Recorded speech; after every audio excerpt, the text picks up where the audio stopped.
നിങ്ങളൊക്കെ കോളനി കാട് എന്നൊക്കെ ആക്ഷേപിക്കുന്ന അത്തരം സ്ഥലങ്ങളിൽ ജീവിക്കുന്ന ഞങ്ങൾ അവിടെ നിന്ന് ടൗണിലേക്ക് വന്ന് ഞങ്ങളൊരു പാൻറ്റും ഷർട്ടും ഇട്ട് ഞങ്ങളുടെ കാര്യങ്ങൾ പറയുക. അതുപോലെ തന്നെ ഞങ്ങൾ ആ ടൗണിൽ ജീവിക്കുമ്പോൾ ഞങ്ങളുടെ പൂർവികതയെ ഓർത്തുകൊണ്ട് ഞങ്ങളുടെ ട്രഡീഷണലി ആചാരങ്ങൾ ചെയ്യുക, വസ്ത്രം ധരിക്കുക.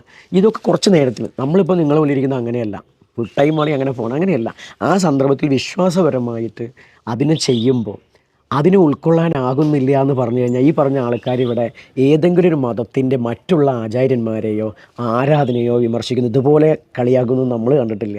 അപ്പോൾ അതിന് കാരണം എന്താ വെച്ചാൽ ഇവർ മനസ്സിലാക്കുന്നത് ഹിന്ദു എന്ന് പറഞ്ഞു കഴിഞ്ഞാൽ ഈ ബ്രാഹ്മണരുടെ ആചാരം മാത്രമെന്നാണ്. അവിടെയാണ് നമ്മൾ ചണ്ടാളബാബ ചെയ്യുന്നത് ഒരു ഫ്രീഡം ഫൈറ്റാണ്. അത് ഞങ്ങളുടെ ഭരണഘടന പറയുന്ന നമുക്ക് എല്ലാവർക്കും തന്നിട്ടുള്ള മൗലിക അവകാശങ്ങളുടെ ഒന്നാണ് മതസ്വാതന്ത്ര്യം. ആ എൻ്റെ പൂർവികർ ഞങ്ങൾക്ക് കാണിച്ചുന്ന വഴിയിൽ ജീവിക്കാൻ വേണ്ടി, അത് വിശ്വസിച്ചു പോകാൻ വേണ്ടി ഞങ്ങൾ ഇവിടെ നടത്തുന്ന ഒരു ആധ്യാത്മിക സമരത്തെ ഞങ്ങൾ മുന്നോട്ട് വയ്ക്കുമ്പോൾ ചില ആളുകൾ അസ്വസ്ഥരാകുന്നു എന്നുള്ള രീതിയിലാണ് ഞാനിതിനെ കാണുന്നത്.